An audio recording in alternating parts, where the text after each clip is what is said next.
Imagine আপনি একটা PC build করবেন অথবা আপনার পুরানো সিস্টেমের জন্য একটা নতুন কেস নেবেন। এর জন্য আপনি মার্কেটে গেলেই দেখবেন এরকম অসংখ্য ফিশ ট্যাঙ্ক কেস। কেনই বা না, মেজরিটি কাস্টমার এইসব ফিশ ট্যাঙ্ক কেসই প্রেফার করে, কারণ এগুলাতে থাকে অসংখ্য ফ্যান। এগুলো হচ্ছে মনে মনে ফিশ ট্যাঙ্ক ধরে নেন, দেখেন সবগুলোই ফিশ ট্যাঙ্ক। কিন্তু এই অসংখ্য ফিশ ট্যাঙ্কের ভিড়ও কিছু কিছু মানুষ আছে যাদের ট্রেডিশনাল কেস পছন্দ। কিন্তু আমার তো ফিশ ট্যাঙ্কই পছন্দ ভাই। কাট কাট কাট।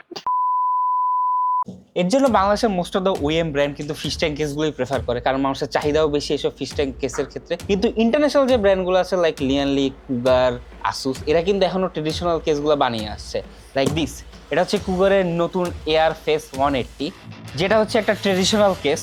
অনেকদিন পর একটা ট্রেডিশনাল কেস স্টুডিওতে আসতো, এখন এটাকে আনবক্সিং করে দেখি। এটা হচ্ছে কাটার, এটা এখন খুলবো।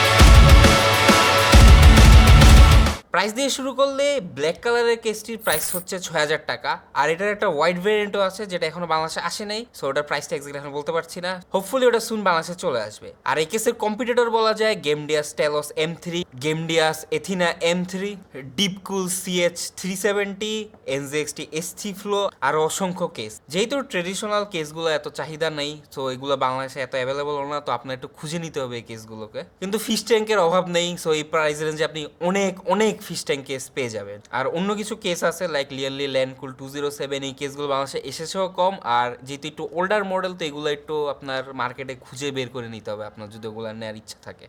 লুকসের কথা বললে কুগার ব্র্যান্ডের কেস বলতে আমাদের মাথায় আসে একটু এগ্রেসিভ ডিজাইন, নোটিসেবল একটা লুকস লাইক যে পিছনে কুগার কঙ্কারের মতো, আর একটু একটা ইউনিক ডিজাইন যেটা আমরা সচরাচর মার্কেটে দেখি না। কিন্তু এই কেসটা পুরাই ডিফারেন্ট। এটা সিম্পল একটা ট্রেডিশনাল টাইপের কেসের মতোই, জাস্ট সামনে একটা কুগারের ব্র্যান্ডিং আছে, এছাড়া কোনো ব্র্যান্ডিংই নাই। আর ওভারও একটা মিনিমাল টাইপের কেস। আর ফ্রন্টের ডিজাইনটার কথা বললে এটার ফ্রন্টটা পুরোপুরি লিয়ানলি ল্যান্ডকুল 207 এর মতো, কিন্তু এটার কাট আউটটা একটু স্পিকারের মতো করে দেওয়া, তো একটা দেখতে একটা ছোটখাটো একটা স্পিকারের মতো লাগে, যেটার মধ্যে 180 mm এর ফ্যান দেওয়া। এবং সাইড থেকে দেখলে মনে হয় NZXT এর H3 প্রবাহ কেসের মতো, কারণ ওই কেসটার মতো PSU শাউটটি ভেন্টেড, সাথে ফিটসগুলো একটু অ্যাঙ্গেল করা, তো দেখতে আমার কাছে পার্সোনালি ভালোই লেগেছে। আর যেহেতু PSU শাউটটা ভেন্টেড, তাই আপনি যদি PSU শাউটের উপরে ফ্যান ইনস্টল করেন তাহলে জিপিইউ ফ্রেশ এয়ার ইনটেক পাবে। মিড টাওয়ার সাইজের কেস, তো অন্য ATX কেসের তুলনায় অনেকটা ছোটই বলা যায়। এবং কেসের ডান ও বাম সাইডের প্যানেলগুলো হচ্ছে টুললেস, জাস্ট আপনার একটা থাম্ব স্ক্রু খুলে টান দিলে সাইড প্যানেল ও ডান পাশের প্যানেলটা খুলে আসবে। বটম ও টপে ডাস্ট ফিল্টার রয়েছে। টপে আইও পোর্টসের পজিশন, যেখানে একটা পাওয়ার বাটন, একটা LED সুইচ বাটন, একটা অডিও জ্যাক, দুইটা USB 3 পোর্ট ও একটা টাইপ সি পোর্ট। দেখে ভালো লাগলো, 2 যুগ আগের USB 2 থেকে আস্তে আস্তে ব্র্যান্ডগুলো সরে আসছে। এই কেসে সবগুলো পোর্টই USB 3। এবং আদার স্পেসিফিকেশনের কথা বললে কেসটি মিড টাওয়ার সাইজের একটা কেস। আর ডাইমেনশনগুলো আপনি স্ক্রিনে এখন দেখতে পাচ্ছেন, তো স্ক্রিন একটু পজ করে ডাইমেনশনগুলো আপনি দেখে নিয়েন। মাদারবোর্ডের জন্য আপ টু ATX মাদারবোর্ডের সাপোর্ট আপনি এটাতে পেয়ে যাবেন। সাথে আসুসের BTF, MSI এর প্রজেক্ট 0, গিগাবাইটের প্রজেক্ট স্টেলথের সাপোর্ট আপনি পেয়ে যাবেন এই কেসটাতে। আর M80X সাইজের BTF বোর্ডগুলোর জন্য কাট আউট আছে। এয়ার কুলারের জন্য 170 mm পর্যন্ত ক্লিয়ারেন্স পেয়ে যাবেন। আর রেডিয়েটরের জন্য টপের 240 ও 280 mm এর ক্লিয়ারেন্স পেয়ে যাবেন। কিন্তু আর্টিকের কুলার হলে আপনি আপ টু 240 mm এরই সাপোর্ট পাবেন, কারণ আর্টিকের 280 কুলার হলে আপনার মাদারবোর্ডের যদি হিটসিংটা একটু বড় হয় তাহলে ওটা কোলাইড করবে। সো যদি আর্টিকের কুলার হয় তাহলে 240 mm পর্যন্তই হাইয়েস্ট রেকমেন্ডেড থাকবে। আর ফ্রন্টে আপ টু 360 mm এর রেডিয়েটরের সাপোর্ট আছে, তাই আপনি যদি ফ্রন্টে 360 mm এর রেডিয়েটর ইনস্টল করেন তাহলে আপনার জিপিইউ ক্লিয়ারেন্সটা কমে আসবে, তাই ফ্রন্টে 360 mm এর রেডিয়েটর ইনস্টলের পরামর্শ থাকবে না। আর নর্মালি আপনি জিপিইউ ক্লিয়ারেন্স পাবেন আপ টু 340 mm পর্যন্ত। আর কেসের সাথে একটা বিল্ট ইন স্যাক ব্রেকেট দেওয়া আছে, কিন্তু স্যাক ব্রেকেটটা একটু সামনের দিকে, তো আপনার এই স্যাক ব্রেকেটটা ইউজ করতে হলে আপনার জিপিইউর লেন্থ মিনিমাম 300 mm পর্যন্ত হতে হবে, তাহলে আপনি এই স্যাক ব্রেকেটটা ইউজ করতে পারবেন। আমরা এখানে একটা ছোট সাইজের জিপিইউ ইউজ করেছি যেটা 2 ফ্যানের, তো এটার জন্য আমরা এই স্যাক ব্রেকেটটা ইউজ করতে পারিনি আমাদের জিপিইউর সাথে। তো তো আপনার যদি একটা 3 ফ্যানের কার্ড বা এর বড় কার্ড হয় তাহলে আপনি সেক ব্রেকেটটা ইউজ করতে পারেন, আপনার আলাদা করে পারচেস করতে হবে না কোনো সেক ব্রেকেট। আর এক্সপেনশন স্লট যেগুলো আছে এগুলো পপ আপ স্টাইলের না, এগুলো জাস্ট স্ক্রু ইন করে খুলে ফেলতে পারবেন। তাই যদি ভুলে এক্সপেনশন স্লটগুলো খুলে যায় তাহলে আপনার প্রবলেম হবে না, আপনি জাস্ট আবার ওটা স্ক্রু ইন করে লাগিয়ে ফেলতে পারবেন। পিসির জন্য রেগুলার 160 এর ক্লিয়ারেন্স আছে, যদিও অফিসিয়ালি এর চেয়ে বেশি সাপোর্ট নাই, কিন্তু এর চেয়ে বেশি আপনি ইনস্টল করতে পারবেন। এই জন্য আপনার হার্ড ড্রাইভ বেটা খুলে ফেলা লাগতে পারে। আর কোর্সের যে শিফট সিরিজের পিসি গুলো আছে ওগুলো স্যাডলি এই কেসে আপনি ইনস্টল করতে পারবেন না, যদিও এই কেসটা প্রায় 6000 টাকা। এই রেঞ্জের মধ্যে কেউ এই কেসের মধ্যে শিফট সিরিজের পার্সেলে ব্যবহার করবেনও না, তাও আমাদের বলার কাজ আমরা বলে দিলাম। স্টোরেজের জন্য হার্ড ড্রাইভ বেতে দুটা 3.5 ইঞ্চির এসডিডি এবং হার্ড ড্রাইভের উপরে একটা 2.5 ইঞ্চির এসএসডি স্লট পেয়ে যাবেন। এখন এই কেসের সাথে আসা ফ্যানগুলোর কথা বললে, এর ফ্রন্টের দুটো হচ্ছে 180 এর ফ্যান এবং পিছনের একটা হচ্ছে 120 এর। এই ফ্যানগুলো সবগুলোই পিডাব্লিউএম, সাথে এগুলোতে 3 পিন ARGB প্লাস ডেজি চেনের অপশন আছে। ফ্যানগুলোর আরপিএম অ্যারাউন্ড 1000 মতো।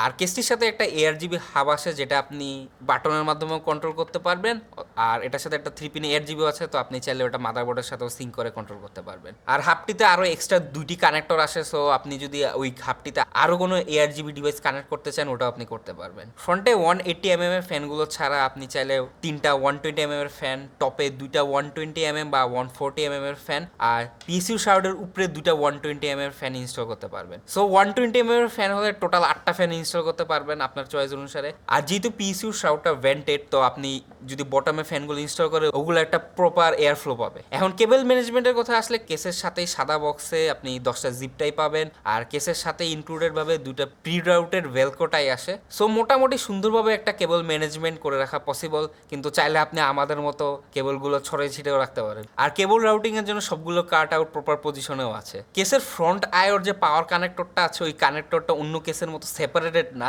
একটা সিঙ্গেল কানেক্টরের সাথে আসে। সো যাদের জন্য পিসির ওই কানেক্টরটা লাগানো সবচেয়ে টাফ প্রসেস পিসি বিল্ডিং এর সময়, তাদের জন্য ওটা অনেক সহজ হয়ে গিয়েছে। আর যেহেতু একটা সিঙ্গেল কানেক্টর সাথে আসে, তাই এলইডি বাটনটা একটা সেপারেট কানেকশনের সাথে আসে, তাই আপনি ওই এলইডি বাটনটা একটা রিসেট বাটন হিসেবেই ব্যবহার করতে পারবেন না, ওটা একটা এলইডি বাটন হিসেবেই কাজ করবে। এখন এই কেসটির থার্মাল পারফরমেন্স, যেহেতু এটা একটা 6000 টাকার কেস, তো আমরা এই কেসটা ওরিয়েন্টেড একটা বিল করেছি যারা এই প্রাইস রেঞ্জে বিল করে থাকেন, যেটার প্রাইস অ্যারাউন্ড 1 লাখ টাকার মতো, যেটাতে সিপিইউ ছিল Ryzen 5 7600, জিপিইউ ছিল MSI RTX 5060 Shadow 2X, Arctic Liquid Freezer 2 240mm, আর বাকি স্পেক্স গুলো স্ক্রিনে দিয়ে দেওয়া হবে। টেস্টিং এর সময় জিপিইউ লিকুইড কালার সবগুলো ডিফল্ট ফ্যান কনফিগারেশনে ছিল।